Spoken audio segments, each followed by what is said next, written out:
नमस्कार, आप देख रहे हैं डीडी न्यूज। आपके साथ मैं हूं गौरव श्रीवास्तव। तो चलिए बुलेटिन की शुरुआत करते हैं और सबसे पहले नजर डालते हैं इस वक्त की हेडलाइंस पर। प्रधानमंत्री का देशवासियों से आह्वान, पेट्रोल डीजल का प्रयोग सीमित करने और वैकल्पिक साधनों को चुनने की अपील। वर्क फ्रॉम होम और वर्चुअल मीटिंग अपनाने पर जोर। 1 वर्ष के लिए सोने की खरीद रोकने और गैर जरूरी विदेश यात्रा से बचने का भी आह्वान।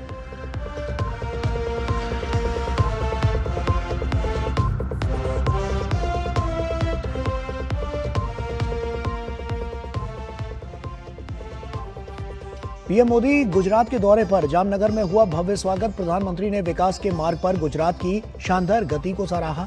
पीएम सोमनाथ मंदिर के पुनर्निर्माण के 75 वर्ष पूरे होने के उपलक्ष्य में आयोजित अमृत महोत्सव समारोह में होंगे शामिल।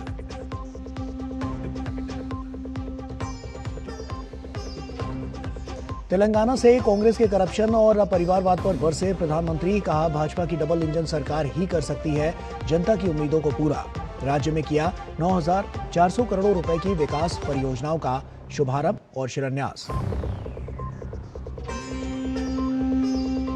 प्रधानमंत्री का बेंगलुरु से कांग्रेस पर बड़ा हमला, कहा कांग्रेस सत्ता की भूखी पार्टी, डीएमके की पीठ में घोंपा छुरा। कहा एनडीए के पास गुड गवर्नेंस का भरोसा, कांग्रेस के पास झूठी गारंटी।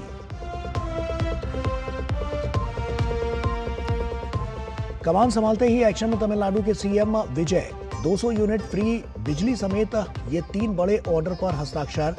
मुख्यमंत्री कार्यालय में 2 आईएएस अफसरों को किया नियुक्त। उत्तर प्रदेश में विपक्ष के पीडीए के खिलाफ बीजेपी का प्लान तैयार। योगी मंत्रिमंडल का हुआ विस्तार, कैबिनेट में 6 नए चेहरे शामिल, 2 मंत्रियों का प्रमोशन।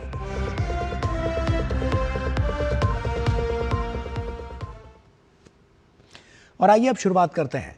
प्रधानमंत्री नरेंद्र मोदी ने देशवासियों से आत्मनिर्भरता की दिशा में आगे बढ़ने और विदेशी मुद्रा बचाने के लिए कई संकल्पों का आह्वान किया है।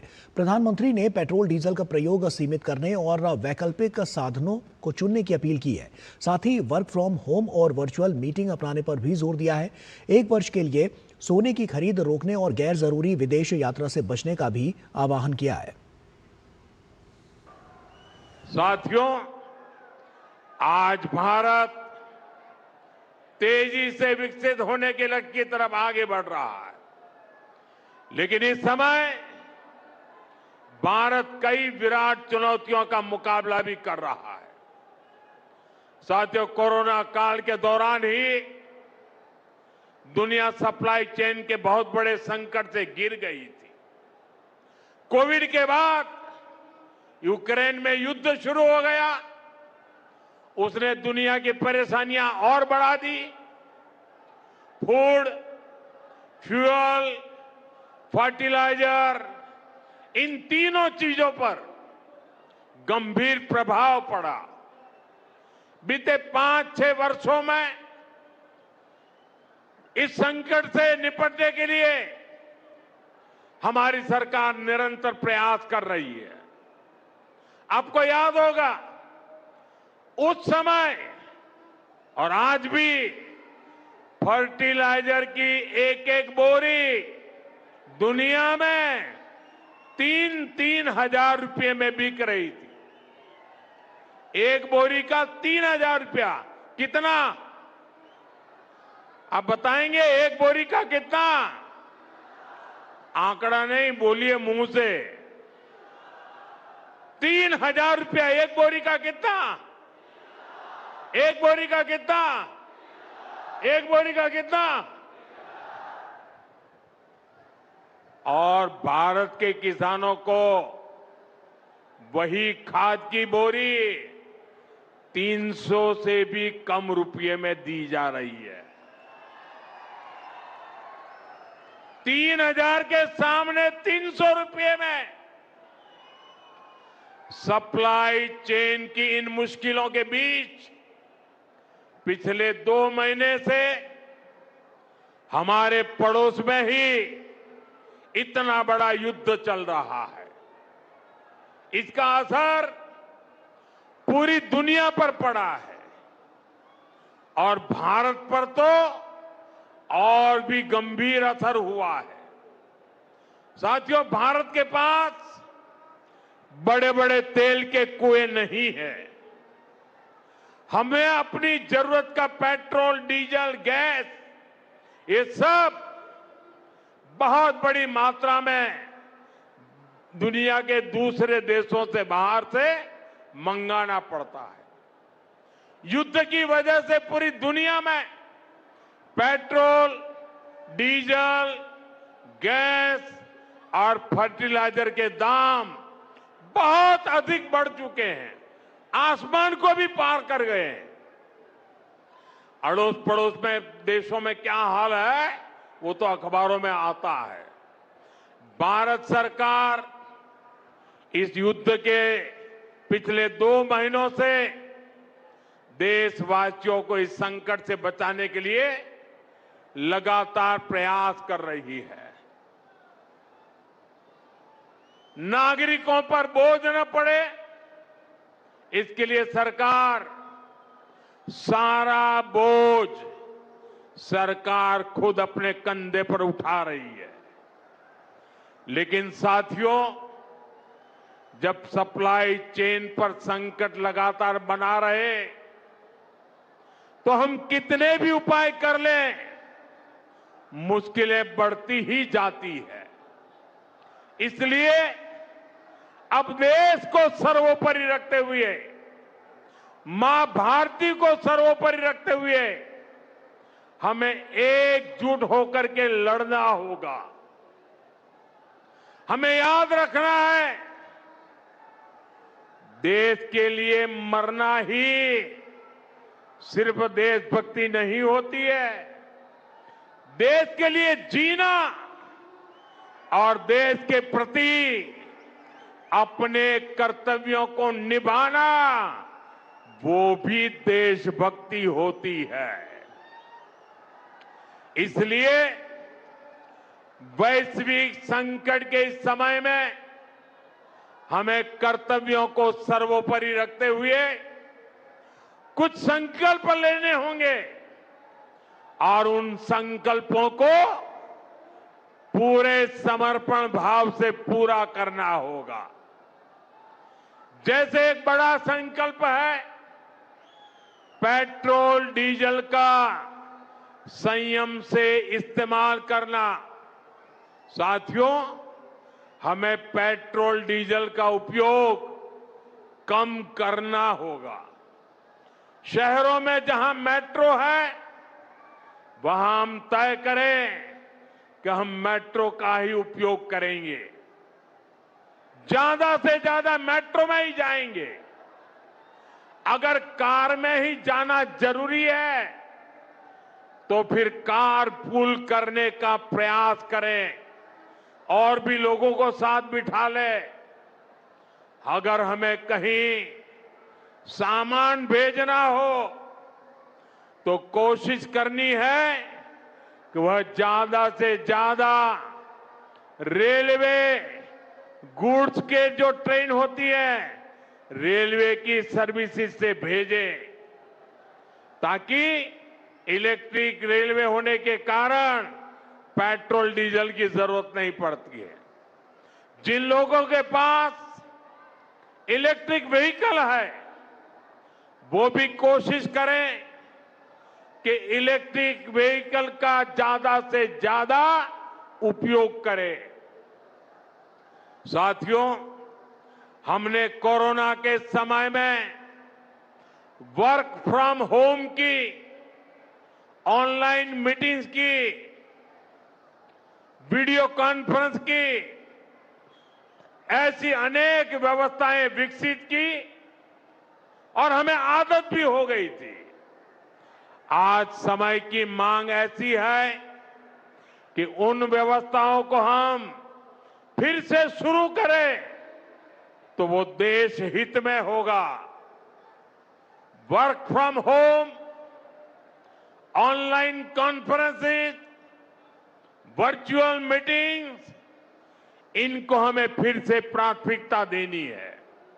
साथियों, आज जो संकट है उसमें हमें विदेशी मुद्रा बचाने पर भी बहुत जोर देना होगा, क्योंकि दुनिया में पेट्रोल डीजल इतना ज्यादा महंगा हो गया है, पहले से कई गुना ज्यादा कीमतें बढ़ गई है।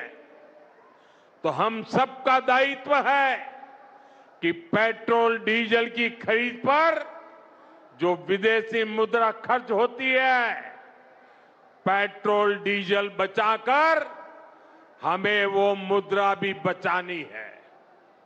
इसके लिए हमारे छोटे छोटे प्रयास भी देश की बहुत मदद कर सकते हैं।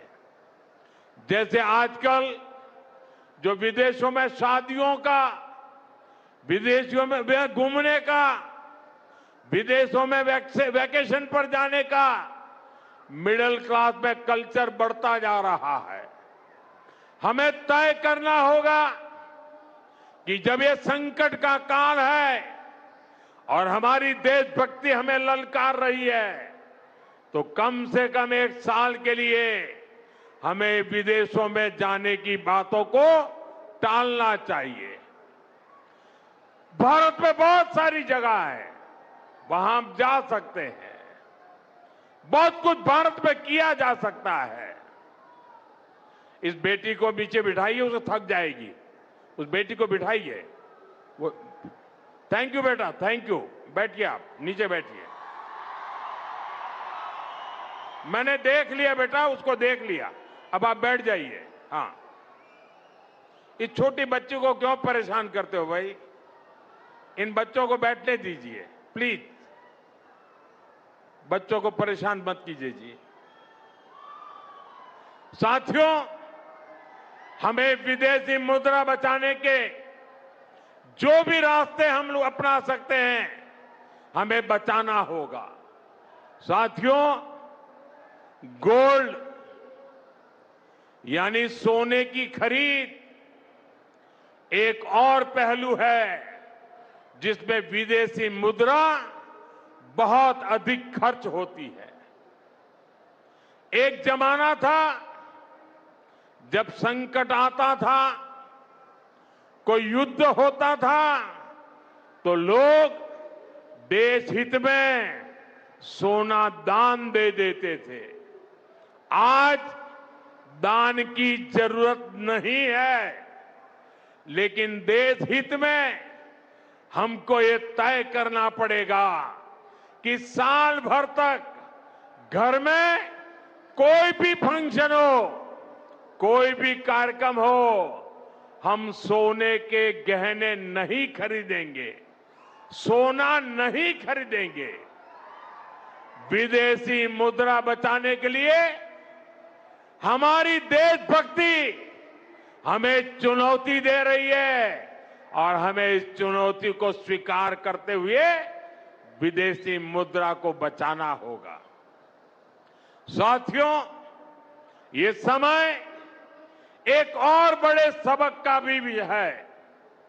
एक समय था जब हम कॉपर एक्सपोर्ट करते थे, लेकिन आज भारत के सामने स्थिति ऐसी बन गई कि अब हमें कॉपर को भी इंपोर्ट करना पड़ता है।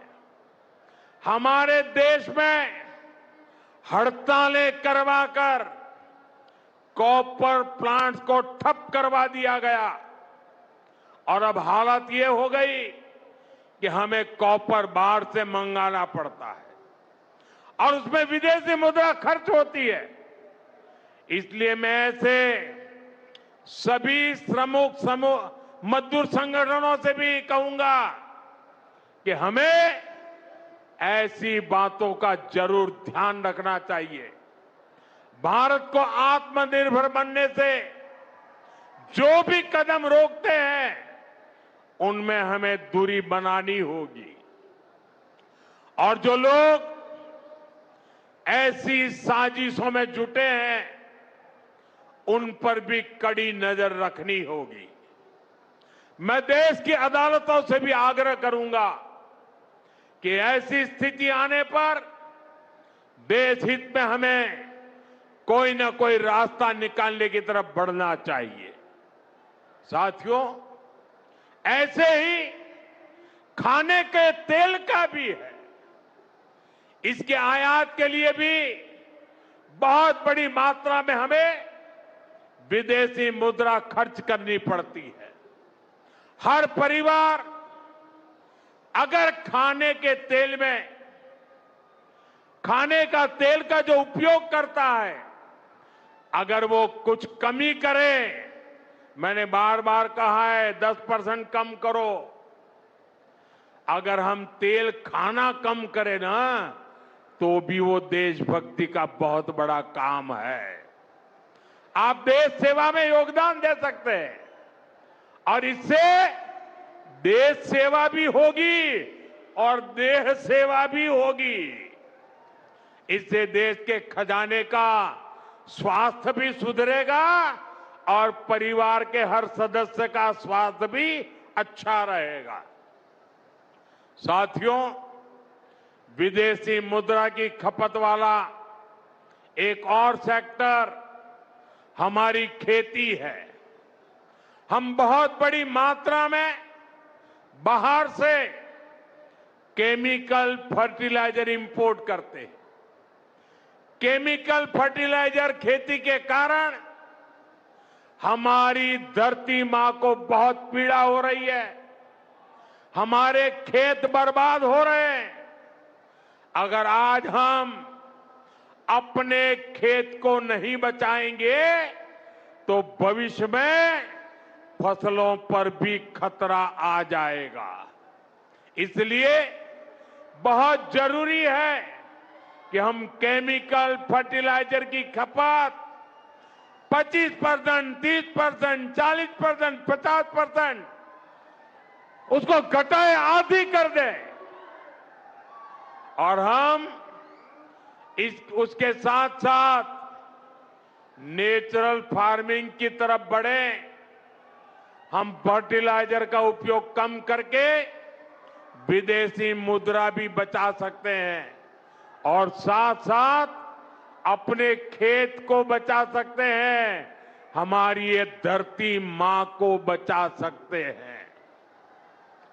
और यह हमें करना ही होगा। आज वैश्विक संकटों से जो चुनौतियां आई है, हमें उन चुनौतियों को परास्त करना होगा।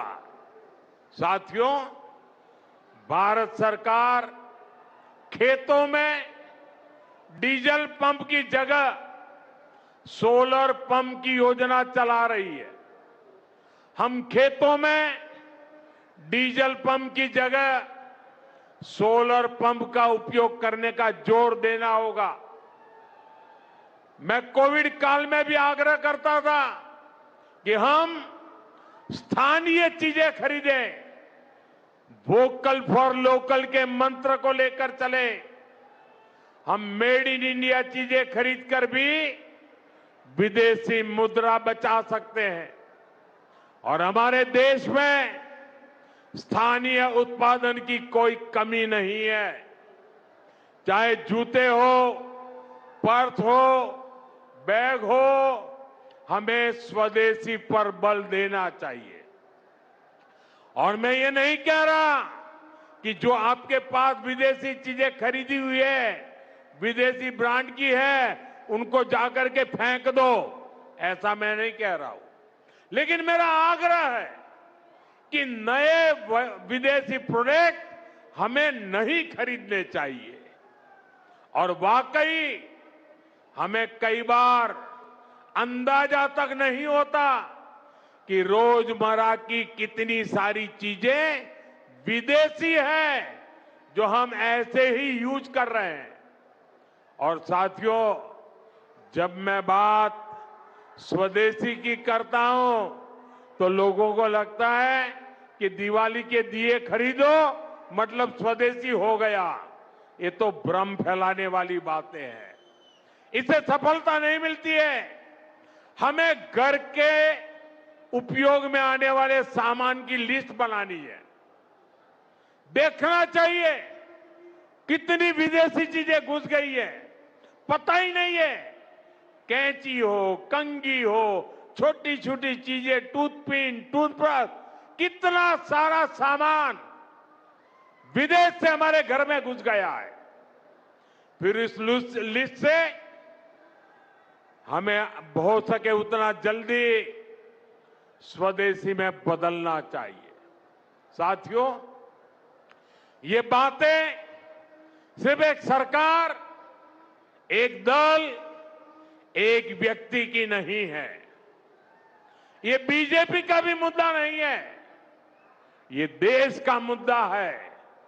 और इसके लिए हर नागरिक, हर राजनीतिक दल, हर सरकार, हर समाज, हर संगठन को संकल्पबद्ध होगा। मैं मीडिया के साथियों से भी देश हित में आगे आने के लिए आग्रह करूंगा। आइए देशभक्ति का भाव जगाएं और देश को जो वैश्विक संकट चल रहे हैं, देश उस संकटों का लाभ ले, परिस्थिति पे सवार हो जाए। ऐसा वातावरण बनाने के लिए हमें योगदान देना होगा और तभी जाकर के देश सफल होगा। ऐसे संकल्प जब हर नागरिक पूरी ईमानदारी से सिद्ध करेगा तो भारत हर संकट में जरूर विजयी होगा। तो वैश्विक संकट पर प्रधानमंत्री नरेंद्र मोदी का ये संबोधन तमाम बड़ी बातें लेकर सामने आया है और तमाम बड़ी अपीलें प्रधानमंत्री नरेंद्र मोदी ने इस मंच के माध्यम से भारतवासियों से की है साफ तौर पर। और इसके अलावा भी तमाम संदेश भी प्रधानमंत्री नरेंद्र मोदी ने यहाँ से देने की कोशिश की है, जिससे हर एक भारतवासी के ऊपर आर्थिक दबाव ना आए और वो सशक्त रहते हुए आगे बढ़ता हुआ, मजबूती के साथ आगे बढ़ता हुआ नजर आए। इसी को लेकर प्रधानमंत्री ने तमाम बड़ी बातें कही हैं। आइए इसी पर चर्चा करते हैं। प्रफुल्ल केतकर जी हमारे साथ जुड़ रहे हैं, संपादक हैं ऑर्गेनाइजर के। प्रफुल्ल जी, बहुत स्वागत आपका। और उसी के साथ सबसे पहला जो सवाल है कि प्रधानमंत्री नरेंद्र मोदी का ये संबोधन, तमाम बड़ी बातें वैश्विक संकट को लेकर, वैश्विक स्थितियों को लेकर, परिस्थितियों को लेकर, ऐसे में कितना बड़ा मैसेज ये जाता हुआ नजर आता है भारत के लिए, भारतवासियों के लिए? देखिए, ये मैं मानता हूं कि केवल अपील मात्र नहीं है, ये संकेत है।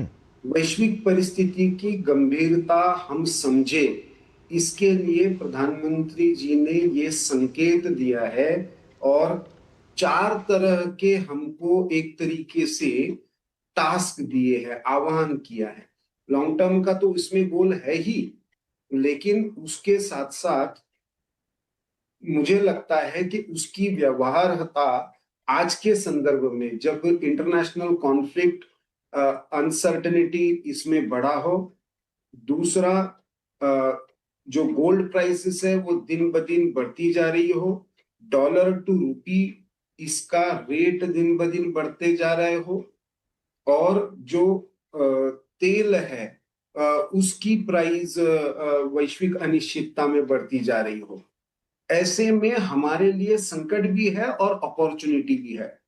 आत्मनिर्भर भारत का सपना पूरा करना है, तो इसीलिए पेट्रोल डीजल के संदर्भ में कोविड एरा की एफिशिएंसी बढ़ाने वाला जो उन्होंने एक तरीके से कहा कि हमको वर्क फ्रॉम होम जैसे फिर से एक बार ये अपनाने पड़ेंगे। फिर फॉरेन एक्सचेंज बचाने के अलग अलग तरीके, और उसके साथ साथ जो फार्मिंग सेक्टर है, उस फार्मिंग सेक्टर में हमको फर्टिलाइजर्स का यूज, तो ये 4 मोटे मोटे तरीके के हैं। इसमें डिटेल में हम बात कर सकते हैं, लेकिन मूलतः इसका संदर्भ, एक, हम जो विदेशी मुद्रा है उस पर से भार कम करें, और दूसरी तरफ स्वदेशी प्रोडक्ट्स को, स्वदेशी जीवन शैली को ज्यादा से ज्यादा अपने जीवन में अपनाएं। प्रफुल्ल जी, सवाल ये भी आता है कि अभी हाल ही में जो हमने स्थितियां देखी थी वैश्विक संकट के बीच, भारत अपनी स्थितियों को बड़ा मजबूती के साथ आगे बढ़ता हुआ नजर आ रहा था, और उसके लिए सबसे, अगर हम कहें तो जो सबसे ज्यादा बधाई के पात्र थे, क्योंकि सरकार की जो योजनाएं थी, उसके जरिए जो नीतियां बनी थी, उसके जरिए भारत बड़ा मजबूती के साथ खड़ा हुआ नजर आता था। क्या ये वैश्विक संकट जो है ये अभी और घिरता हुआ नजर आएगा, या उसमें अगर कोई बीच की स्थिति या बीच का रास्ता निकलते हुए नजर आता है और वापस से सारी चीजें सामान्य हो जाती हैं, तो क्या स्थितियां जो है वो पहले से बेहतर नजर आ सकती हैं?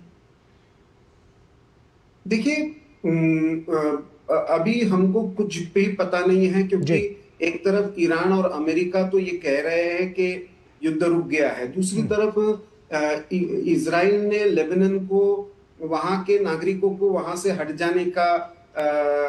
जाने के लिए कहा है। दूसरी तरफ ईरान और पाकिस्तान नए सिरे की बातचीत के बारे में चर्चा चल रही है। पाकिस्तान और अफगानिस्तान के संबंध ठीक होते हुए नहीं दिख रहे हैं।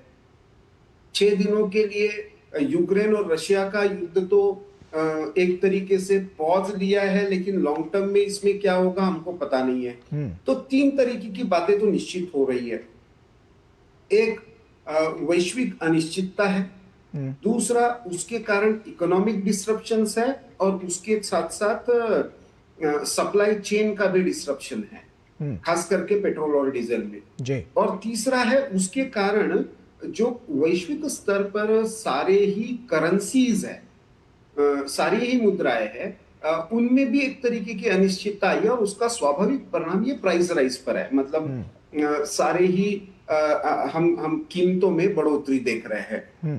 तो इसको हमको कलेक्टिवली कैसे फेस करना है, मेरा अपना मानना है कि शायद प्रधानमंत्री आने वाले समय में ये अनिश्चितता का दौर बढ़ता हुआ देख रहे हैं। स्वाभाविक रूप से हमसे उनको ज्यादा पता है कि वैश्विक स्तर पर क्या हो रहा है जी। और एक तरीके से जैसे कोविड के समय, इसलिए उन्होंने कोविड का रेफरेंस दिया, वर्क फ्रॉम होम का रेफरेंस दिया, कार पूलिंग का रेफरेंस दिया, उसके साथ साथ जो सार्वजनिक वाहन है उनका प्रयोग करने का, विदेशी प्रवास है उनको टालने का, ये सारा एक तरफ मुझे लगता है कि स्वदेशी की जीवन शैली को अपनाने के लिए तो है ही, लेकिन वैश्विक अनिश्चितताओं को देखते हुए आने वाले समय में इन चीजों के लिए हमको तैयार करने का भी काम प्रधानमंत्री जी ने किया है। क्योंकि ये इस तरह की स्थिति से निपटना ये केवल किसी सरकार का काम नहीं होता है। हमको आत्मनिर्भरता की दिशा में लॉन्ग टर्म में तो बढ़ना ही है, लेकिन ये जो तात्कालिक अनिश्चितता और संकट आया है उससे भी हमको निपटना है। देखिए प्रफुल्ल जी, ये देखा भी गया है कि पहले से आत्मनिर्भरता पहले से ज़्यादा भारत की बढ़ी है, और अभी हाल ही में हमने देखा है तमाम ऐसे प्रोजेक्ट्स भी चलाए जा रहे हैं जिनसे और ज़्यादा इसमें जो प्रगति है वो और ज़्यादा देखी जा रही है। ऐसे में अभी जो तमाम तरह की स्थितियाँ अभी नज़र आ रही हैं वैश्विक संकट के बीच, तो भारत अभी कहाँ पर खड़ा है? अगर मैं आपसे समझना चाहूँ या दर्शक समझना चाहें कि भारत की अभी स्थिति कैसी है, क्योंकि अभी बीते दिनों हमने देखा कि LPG को लेकर तमाम बातें हुई, फ्यूल्स को लेकर तमाम बातें हुई, इसके अलावा और भी जो आर्थिक संकट था उसको लेकर तमाम बातें हुई, लेकिन तब भी भारत मजबूती के साथ खड़ा था। तो क्या आने वाले समय में भी इस तरह की स्थितियां पहले की जैसी देखने को मिल सकती हैं? क्योंकि सरकार के पास हमेशा कोई ना कोई रोड मैप होता है, और अब की बार भी ऐसा लगता है कि कोई ना कोई इसका भी जो हल है या इसका भी जो एक तरह का जो आंसर है वो ही कहीं ना कहीं सरकार की नीतियों में छुपा हुआ हो सकता है। आप क्या कहेंगे? देखिए, 2-3 चीजें जो हमने महत्वपूर्ण की है गौरव। एक तो हमने अब हमारी जो एनर्जी कंजम्पशन है उसको डाइवर्सिफाई किया है जी। हम खाड़ी देशों पर अभी कम निर्भर है। हम बहुत सारी चीजें कुछ रशिया से, कुछ लैटिन अमेरिका से, तो इस तरीके से हमने उसको डाइवर्सिफाई किया है। दूसरा, सोलर की तरफ हम गए हैं, उसके कारण रिन्यूएबल एनर्जी ये हमारे लिए एक बहुत बड़ा विषय बन गया है। तो ऐसे में हमने उसके लिए भी, लेकिन प्रधानमंत्री जी ने आज जो 2 बातें कही जी, एक उन्होंने कहा कि बहुत सारा तेल और गैस आज भी हमको आयात करना पड़ रहा है, इंपोर्ट करना पड़ रहा है जी। वो हम डाइवर्सिफिकेशन तो कर सकते हैं, एक देश से दूसरे देश की तरफ हम संबंध बनाकर उसमें से रास्ता निकाल सकते हैं, लेकिन आज ऐसी स्थिति नहीं है। हालांकि हमारे बहुत सारे प्रयोग कार निकोबार वाले एरिया में भी और गुजरात कोस्ट पर भी ऑयल एक्सप्लोरेशन और गैस एक्सप्लोरेशन को लेकर चल रहे हैं, लेकिन वो उसमें सफलता कब मिलेगी अभी पता नहीं है। दूसरी तरफ जो प्रधानमंत्री जी ने संकेत दिया और उसमें उन्होंने खास करके लेबर यूनियन और धरना देने वाले लोगों को वो सीधा सीधा तमिलनाडु का जो हमारा एल्यूमिनियम का प्रोजेक्ट है, कॉपर का प्रोजेक्ट है, उसके संदर्भ में बोल रहे थे। हमारा कॉपर जो एक तरफ हम निर्यात करने की स्थिति में आ गए थे, हम 23% का भी हमारा इंपोर्ट बढ़ गया है उसमें। डॉलर की कीमत हम देखेंगे तो वो 94.12% तक चली गई है प्रति डॉलर रुपए की वैल्यू। सोने की कीमत जो है वो लगातार फ्लक्चुएशन में है, लेकिन हाई साइड इन सब में का है। प्रफुल्ल जी, लेकिन ये भी तो मतलब है साफ तौर पर जो वैश्विक संकट है इसकी वजह से भी तो इस पर इफेक्ट आ रहा है। ये तो हम सभी जानते हैं कि जो इम्पैक्ट पड़ रहा है वो इसकी वजह से भी पड़ रहा है। तो अगर आगे आने वाले समय में चीज़ें अनुकूल होती हैं और वैश्विक संकट से जो स्थितियां हैं वो न्यूट्रलाइज होती है तो कहीं ना कहीं वापस से जो स्थिति है वो सामान्यतः वैसी नजर आएगी। लेकिन प्रधानमंत्री क्योंकि दूरदर्शिता के साथ सोचते हैं तो आगे आने वाली कड़ियों को लिए भी वो जोड़ सकते हैं कि आने वाले समय में इस तरह का संकट पैदा ना हो, कोई पैनिक सिचुएशन ना हो। इसके लिए पहले से ही जनता जो है वो तैयार रहे, भारतवासी तैयार रहे और उसके साथ सरकार तो लगातार नीतियां बना के आगे बढ़ ही रही है। बहरहाल आपका बहुत बहुत शुक्रिया प्रफुल्ल जी, तमाम बातचीत हमसे यहाँ पर करने के लिए, क्योंकि समय हमारे पास बहुत सीमित है। बहुत बहुत शुक्रिया तमाम चीज़ों को बहुत ही विस्तार से और बारीकी से दर्शकों तक पहुंचाने के लिए। बहुत बहुत शुक्रिया आपका। तो साफ तौर पर कहें तो प्रधानमंत्री का ये जो संदेश है वो भारत और भारतवासियों के नाम ही है कि किस तरह से हम पहले से अगर तैयार रहें तो जो नीतियां हैं वो और ज़्यादा स्पष्ट रह सकती हैं। लोग पहले से ज़्यादा मजबूती के साथ उस चीज़ का संकट का सामना कर सकते हैं। क्योंकि आपको याद होगा जब अभी वैश्विक संकट पड़ा, जो अभी लगातार देखने को मिला, हॉर्मुज़ स्ट्रेट में क्या कुछ हुआ, लेकिन फिर भी भारत में किसी तरह की कमी नहीं होने दी। क्यों? क्योंकि नीतियां स्पष्ट थी, रणनीतियां तरीके से बनी थी। इसीलिए भारत सरकार जो है वो लगातार लोगों के साथ खड़ी थी, इसीलिए किसी चीज की कमी नहीं हो पाई थी। और इसीलिए प्रधानमंत्री का ये संदेश कई मायनों में बहुत अहम हो जाता है, क्योंकि आने वाले कल के लिए अगर आप आज अपने आप को मजबूत रखेंगे तो आने वाला कल सुनहरा भी होगा और बेहतर भी होगा और उसी के साथ मजबूत भी होगा। और यही सबको संदेश प्रधानमंत्री ने इस मंच के जरिए पूरे भारत को और भारतवासियों को दिया है। आगे बढ़ते हैं और अगली खबर का रुख करते हैं। प्रधानमंत्री नरेंद्र मोदी ने गुजरात के जामनगर में एक जनसभा को संबोधित किया। कार्यक्रम में उपस्थित विशाल जनसमूह ने प्रधानमंत्री मोदी का बेहद गर्मजोशी से स्वागत किया। पीएम ने विकास के मार्ग पर गुजरात की शानदार गति को सराहा। प्रधानमंत्री ने अपने संबोधन में बंगाल विधानसभा चुनाव में भाजपा की शानदार जीत का भी जिक्र किया। प्रधानमंत्री ने सोमनाथ मंदिर के पुनर्निर्माण के 75 वर्ष पूरे होने के उपलक्ष्य में आयोजित अमृत महोत्सव समारोह की भी चर्चा की। पीएम सोमवार को इस समारोह में शामिल होंगे।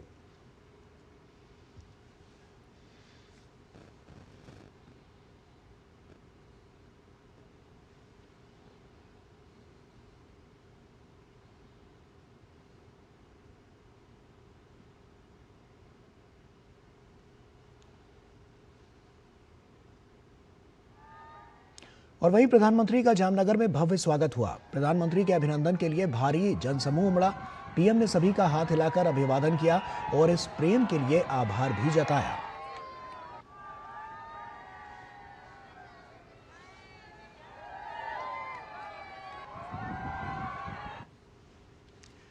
प्रधानमंत्री नरेंद्र मोदी सोमवार को सोमनाथ अमृत महोत्सव में हिस्सा लेंगे। पीएम सोमनाथ मंदिर में विशेष महापूजा, कुंभाभिषेक और ध्वजारोहण में भी शामिल होंगे। सोमनाथ मंदिर के पुनर्निर्मित सोमनाथ मंदिर के उद्घाटन के 75 वर्ष पूरे होने के अवसर पर इस महोत्सव का आयोजन किया जा रहा है। भारत की अटूट आस्था के केंद्र सोमनाथ में 11 मई को इतिहास रचा जाएगा, जब सोमनाथ पुनर्निर्माण के 75 वर्ष पूरे होने के मौके पर अमृत महोत्सव का आयोजन होगा। 75 वर्ष पहले 11 मई 1951 को तत्कालीन राष्ट्रपति डॉक्टर राजेंद्र प्रसाद ने इस पुनर्निर्मित मंदिर का देश की राष्ट्रीय चेतना को इसको समर्पित किया था। और अब 75 वर्ष पूरे होने के अमृत महोत्सव में राष्ट्र निर्माण में अनवरत लगे हुए प्रधानमंत्री नरेंद्र मोदी इस अद्भुत क्षण के साक्षी बनेंगे।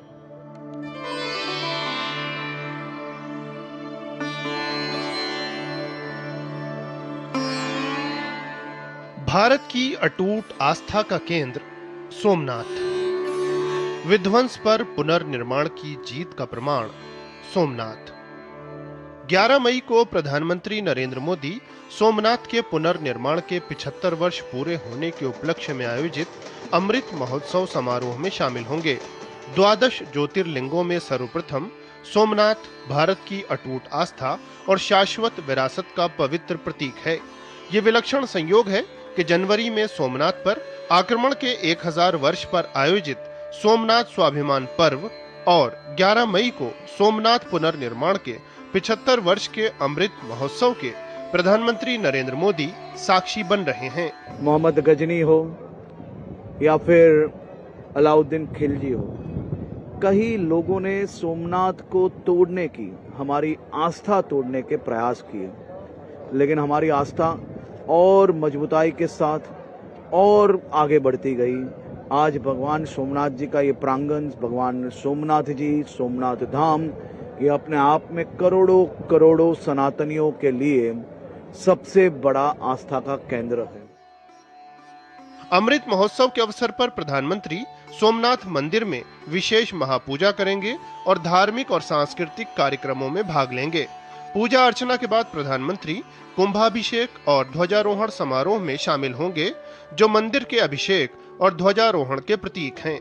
जनवरी में सोमनाथ स्वाभिमान पर्व के बाद ये दूसरा मौका है जब प्रधानमंत्री दादा सोमनाथ के दरबार में राष्ट्र निर्माण की प्रतिबद्धता को और प्रगाढ़ करने पहुंच रहे हैं।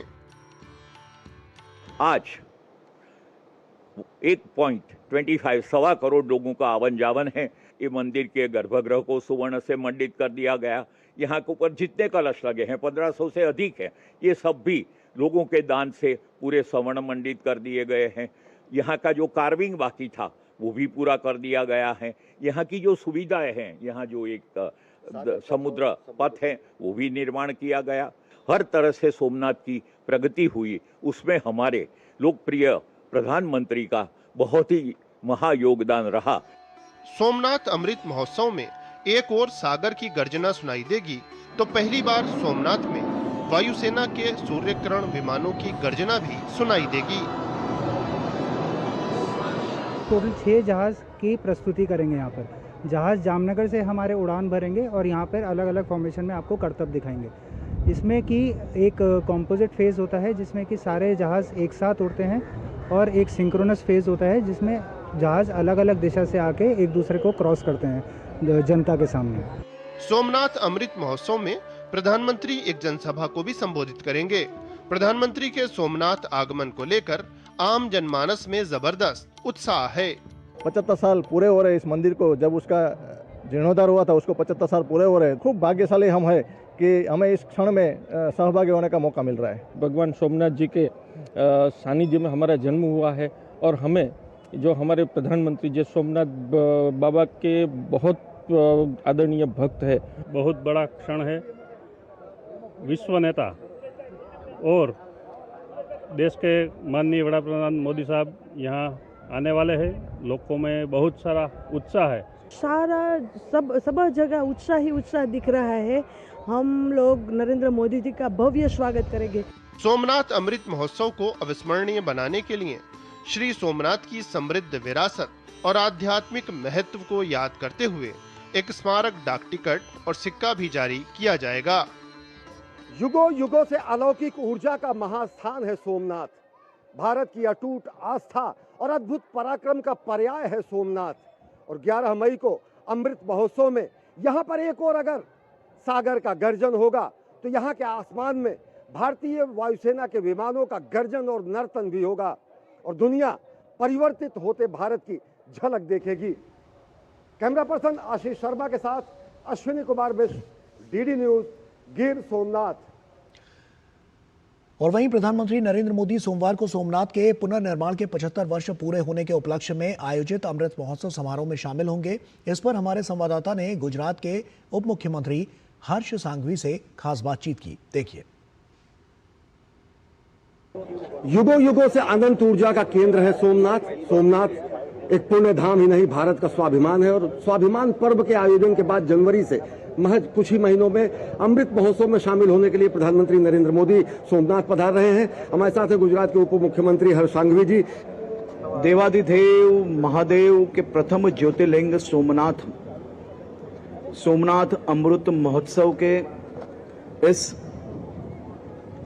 पर्व पे देश के लोकप्रिय प्रधानमंत्री आदरणीय श्री नरेंद्र भाई मोदी जी कल सोमनाथ पधार रहे हैं। कल सुबह हजारों सोमनाथ भक्तों द्वारा प्रधानमंत्री जी का स्वागत किया जाएगा। प्रधानमंत्री जी फिर मंदिर में भगवान सोमनाथ की पूजा अर्चना के लिए पधारेंगे। ये अपने आप में एक ऐतिहासिक दिन है। मोहम्मद गजनी हो या फिर अलाउद्दीन खिलजी हो, कई लोगों ने सोमनाथ को तोड़ने की, हमारी आस्था तोड़ने के प्रयास किए, लेकिन हमारी आस्था और मजबूताई के साथ और आगे बढ़ती गई। आज भगवान सोमनाथ जी का ये प्रांगण, भगवान सोमनाथ जी, सोमनाथ धाम, ये अपने आप में करोड़ों करोड़ों सनातनियों के लिए सबसे बड़ा आस्था का केंद्र है। आध्यात्मिक केंद्र के साथ साथ एक बहुत बड़ा ये पर्यटन के साथ साथ परिवर्तन का भी केंद्र बन रहा है। आधारभूत संरचना, रोजगार, पर्यटन सब कुछ यहाँ पर व्यवस्थित हो रहा है। देखिए, मोदी जी यानी विकास भी और विरासत भी, विरासत को ध्यान में रख के मोदी जी ने विरासतों को संभाल के विकास को हमेशा आगे बढ़ाया है। सोमनाथ धाम अपने आप में एक बहुत ही बड़ा केंद्र बन रहा है, जो आने वाले 200-500 सालों तक लाखों करोड़ों लोग, लाखों करोड़ों भक्त यहाँ पे आएंगे, तो उनकी व्यवस्थाओं को ध्यान में रख के बनाया जा रहा है। सोमनाथ अमृत महोत्सव की सारी तैयारियां पूर्ण हो चुकी हैं और उस क्षण का इंतजार है जब अमृत महोत्सव कार्यक्रमों का आयोजन होगा। प्रधानमंत्री इसके साक्षी बनेंगे। सोमनाथ भारत के स्वाभिमान और शौर्य का पर्याय है।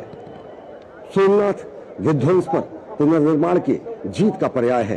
कैमरा पर्सन विनोद ओझा के साथ अश्विनी कुमार मिश्र, डीडी न्यूज, सोमनाथ मंदिर परिसर, गिर सोमनाथ। और वहीं प्रधानमंत्री नरेंद्र मोदी सोमवार को गुजरात के दौरे पर रहेंगे। पीएम वडोदरा में सरदार धाम छात्रावास का उद्घाटन करेंगे। 2000 विद्यार्थियों की क्षमता वाला यह आधुनिक छात्रावास शिक्षा और युवा सशक्तिकरण की दिशा में एक बड़ी पहल है। गुजरात के वडोदरा में प्रधानमंत्री नरेंद्र मोदी सरदार धाम छात्रावास का उद्घाटन करेंगे। करीब 2000 विद्यार्थियों की क्षमता वाला ये परिसर आधुनिक सुविधाओं से लैस है। यहाँ छात्रों के लिए आवास, केंद्रीय भोजन कक्ष, पुस्तकालय, ई लाइब्रेरी और सभागार जैसी सुविधाएं तैयार की गई हैं। सरदार धाम ट्रस्ट का उद्देश्य ऐसे विद्यार्थियों को बेहतर माहौल देना है जो दूरदराज इलाकों से पढ़ाई के लिए शहर आते हैं। इस पहल का विशेष रूप से प्रतियोगी परीक्षाओं और उच्च शिक्षा की तैयारी करने वाले विद्यार्थियों को बहुत लाभ मिलेगा। जो बच्चे मतलब PSU टाइप की एग्जामिनेशन में अगर वो आगे बढ़ना चाहते हैं तो उनके लिए रहने का और पूरा खाने पीने का बंदोबस्त और उसके साथ एजुकेशन जो फ्री में प्रोवाइड की जाएगी। यहाँ पे रहने खाने का खर्चा सब कुछ पूरा समाज उठाएगा, मतलब सरदार धाम उठाएगा। वो सबसे अच्छी बात है और सबसे ज़रूरत की बात थी। जिसके पास पैसे नहीं है इसके लिए ये एक बहुत बढ़िया, एक इस एरिया के लिए एक अच्छा माध्यम बनेगा और इसके लिए ये जो ज़रूरतमंद विद्यार्थी है इसको ये बहुत बड़े फायदे कारक है। स्टूडेंट्स को बहुत सारा प्लेटफॉर्म मिलेगा। जो अपने छात्र छात्राएं हैं उनके लिए भी एक अलग प्लेटफॉर्म बन जाएगा। वो लोग सीख पाएंगे बहुत सारी चीज़ें, वो लोग बहुत सारी चीज़ें अचीव कर सकते हैं with this centre. So it is very grateful. प्रधानमंत्री नरेंद्र मोदी लगातार शिक्षा, कौशल विकास और युवा सशक्तिकरण पर जोर देते रहे हैं। ऐसे में वडोदरा का ये सरदार धाम परिसर विकसित भारत के लिए तैयार हो रही नई पीढ़ी को मजबूत आधार देने वाली पहल के तौर पर देखा जा रहा है। प्रधानमंत्री वहां एक विशाल जनसभा को भी संबोधित करेंगे। सोमनाथ की आध्यात्मिक विरासत और वडोदरा के आधुनिक शैक्षणिक ढांचे के बीच प्रधानमंत्री नरेंद्र मोदी का गुजरात दौरा संस्कृति और विकास दोनों ही संदेशों को साथ लेकर चलता दिखाई देता है। खासतौर पर सरदार धाम का ये छात्रावास परियोजना आने वाले समय में हजारों विद्यार्थियों के सपनों को नई दिशा देने का माध्यम बन सकती है। कैमरामैन राहुल चोपड़ा के साथ दीपक सिंह रावत, डीडी न्यूज, गुजरात। और प्रधानमंत्री नरेंद्र मोदी ने कहा है कि केंद्र सरकार लोगों को युद्ध के प्रतिकूल प्रभावों से बचाने के लिए प्रयास कर रही है और नागरिकों से चुनौतियों से पार पाने और देश की मदद करने के लिए कदम उठाने का आह्वान किया। वहीं हैदराबाद में एक रैली को संबोधित करते हुए पीएम ने कहा कि युद्ध के कारण पेट्रोल और उर्वरक की कीमतों में भारी वृद्धि हुई है। उन्होंने कहा है कि जब आपूर्ति श्रृंखला पर दबाव होता है तो संकट से निपटने के विभिन्न उपायों के बावजूद मुश्किलें भी बढ़ जाती हैं। उन्होंने कहा कि एक प्रमुख संकल्प पेट्रोल और डीजल का विवेकपूर्ण उपयोग होना चाहिए।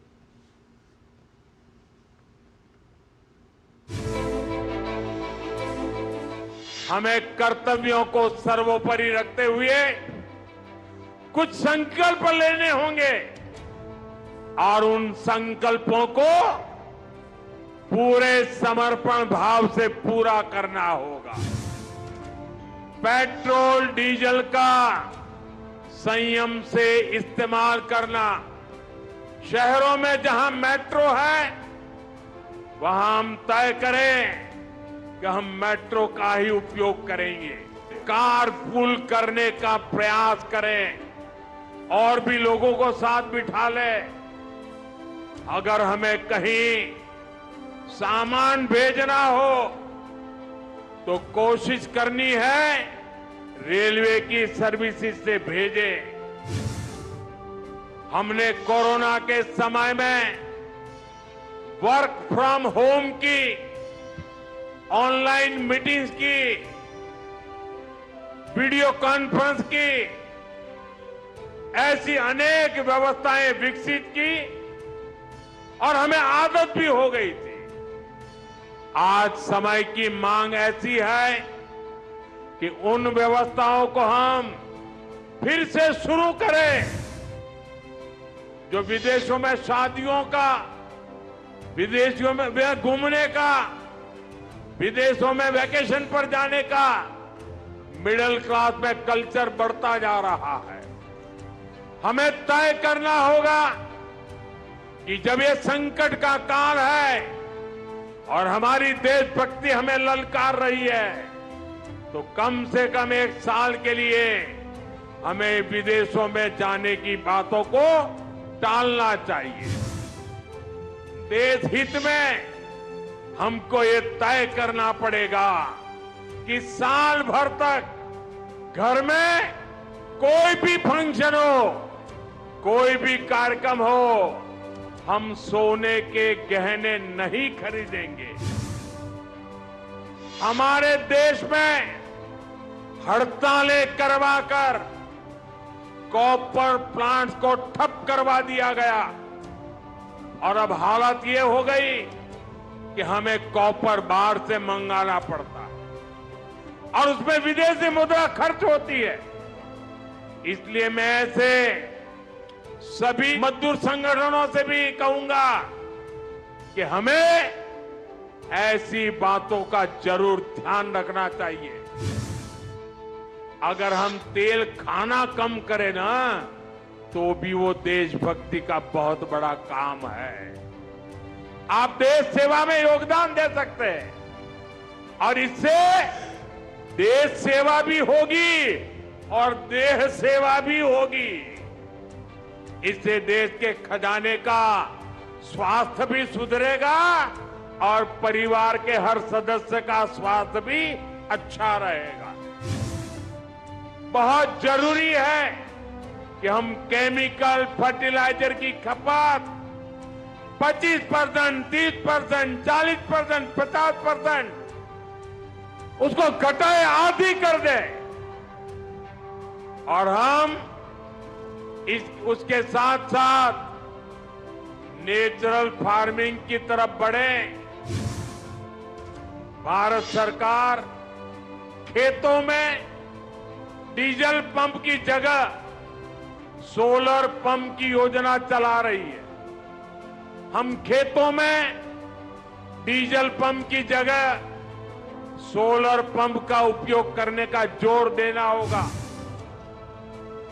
चाहे जूते हो, पर्स हो, बैग हो, हमें स्वदेशी पर बल देना चाहिए। मेरा आग्रह है कि नए विदेशी प्रोडक्ट हमें नहीं खरीदने चाहिए।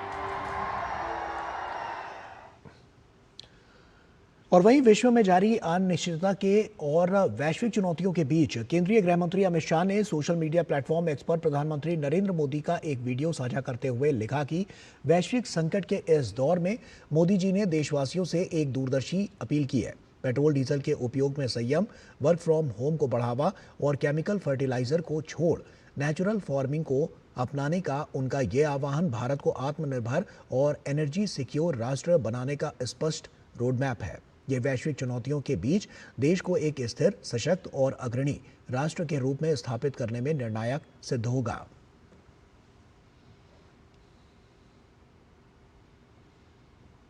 प्रधानमंत्री नरेंद्र मोदी ने आज अपने हैदराबाद दौरे के दौरान आंध्र प्रदेश के मुख्यमंत्री चंद्रबाबू नायडू के आवास पर जाकर उनसे और उनके परिवार से मुलाकात की। इस मौके पर प्रधानमंत्री मोदी ने अपने सोशल मीडिया एक्स पर लिखा कि चंद्रबाबू नायडू गारू से मिलना और इतने विविध विषयों पर विचारों का आदान प्रदान करना हमेशा ही सुखद होता है। पीएम नरेंद्र मोदी के साथ मुलाकात की तस्वीरें एक्स पर साझा करते हुए आंध्र प्रदेश के मुख्यमंत्री एन चंद्रबाबू नायडू ने लिखा, एक यादगार शाम जिसे हमारा परिवार हमेशा संजोकर रखेगा। आज अपने आवास पर माननीय प्रधानमंत्री श्री नरेंद्र मोदी जी का स्वागत करना हमारे लिए सम्मान और अत्यंत प्रसन्नता की बात रही। उनका स्नेह, आत्मीयता और सौहार्दपूर्ण संवाद इस अवसर को हम सभी के लिए वास्तव में विशेष बन गया। मैं माननीय प्रधानमंत्री का इस स्नेहपूर्ण भाव के लिए और आंध्र प्रदेश के विकास की यात्रा में उनके निरंतर प्रोत्साहन और सहयोग के लिए हृदय से आभार व्यक्त करता हूं। प्रधानमंत्री नरेंद्र मोदी ने आंध्र प्रदेश के उप मुख्यमंत्री पवन कल्याण से उनके आवास पर मुलाकात की। एक्स पर तस्वीरें साझा करते हुए पीएम ने लिखा कि पवन कल्याण और उनके परिवार से मुलाकात की। साथ ही पीएम ने लिखा कि पवन कल्याण का हालचाल पूछा और उनके अच्छे स्वास्थ्य की कामना की।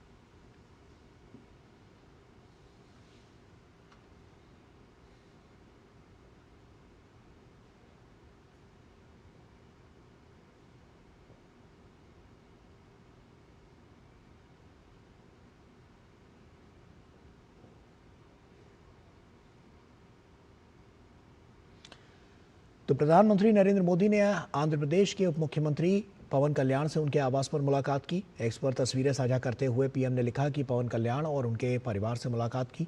साथ ही पीएम ने लिखा कि पवन कल्याण का हालचाल पूछा और उनके अच्छे स्वास्थ्य की कामना की। और इसी के साथ फिलहाल इतना ही। दीजिए इजाजत। नमस्कार।